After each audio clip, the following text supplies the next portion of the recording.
Don't adjust your screens, boys. Yes, I am a female. And yes, I did not vote for Hillary Clinton. Because why would I vote for a lying Canadian criminal just because she's female? It's just awfully good that someone with the temperament of Donald Trump is not in charge of the law in our country. Yeah, because you'd be in jail. Hillary Clinton, the same woman who advocates for feminism, is also the same woman who told women across the country that their votes against her were simply pressure from men. Sounds pretty sexist. Because guess what, people? Feminism is nothing more than a ploy from the Democratic Party for two things: your votes and your taxpayer money. The same party that advocates for protection of women is the same party to tell you, a woman, that you don't have the right to bear arms, aka the same right that not only protects you from other civilians, but the same right that protects you from a tyrannical government. Do you think that reinstating the ban on assault weapons and banning high-capacity magazines would do any good?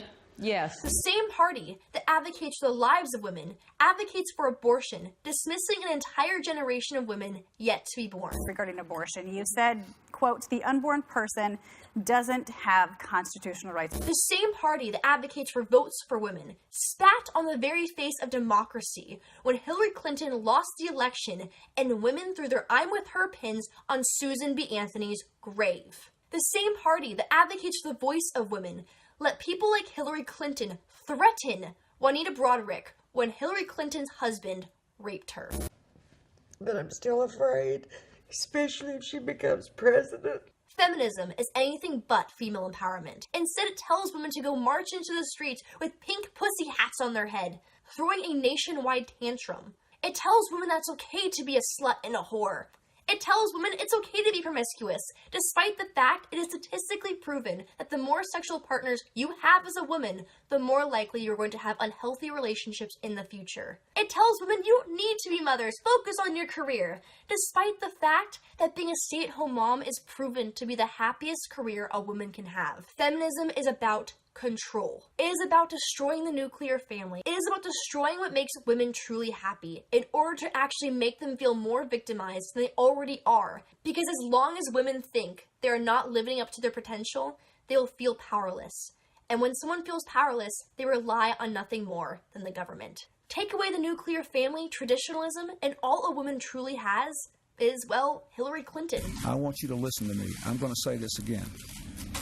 I did not have. Politicians like Hillary Clinton know this.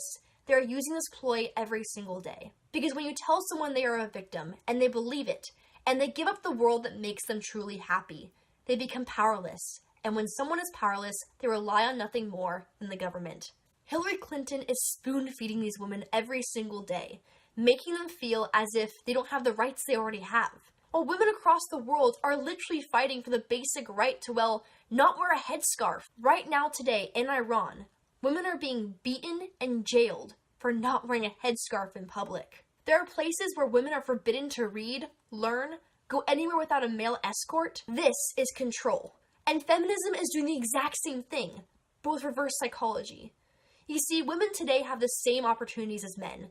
Voting, education, careers. But the difference is we have the right to say no, yes to really anything we choose. And by pushing women, forcing them into this ideology that we are victims, we are potentially victimizing ourselves. If you look at the statistics, women are happier in a nuclear family, married as a stay-at-home mother with children. It is how biology has worked, and it is how evolution has made us out to be for years and years and years.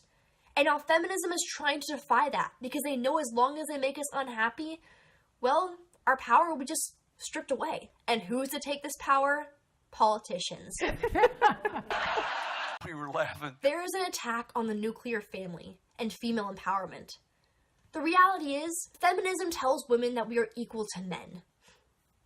But the reality is, we're not. Because when you tell a woman she is equal to a man, you want to see a woman fail. Because women have the power to do things that no man really could. Sure, we could be lawyers and doctors, and sure, we can start our own businesses just as any other man can, right? But things the man could never do. Be a mother. Be a mother. Be a leader for our future generations.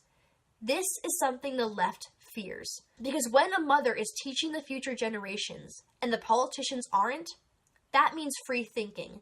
And that means less power to the government. See, the government would rather have your public schools teach your children, rather so than mothers. And of course, as we all know, teachers like Yvette Filarca are constantly indoctrinating our children every single day.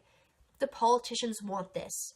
The more children are drawn away from their mothers, the more they'll be put into the arms of teachers like Yvette Filarca. And of course, the more leftist indoctrination. And the more leftist indoctrination, the more power to the government. Mothers are the heart and souls of keeping the politicians out of our children's minds. We've seen the leftist bias in universities for years, but now we're starting to see it in high schools, middle schools, elementary schools, and this is because the teachings of mothers have become less and less and less. Mothers, I beg of you, make a deeper connection with your children. Teach them to love this country, teach them patriotism, and more importantly, teach them to question absolutely everything. My name is Ashton, love the country, hate the government. You're watching AMTV, hard-hitting and in your face.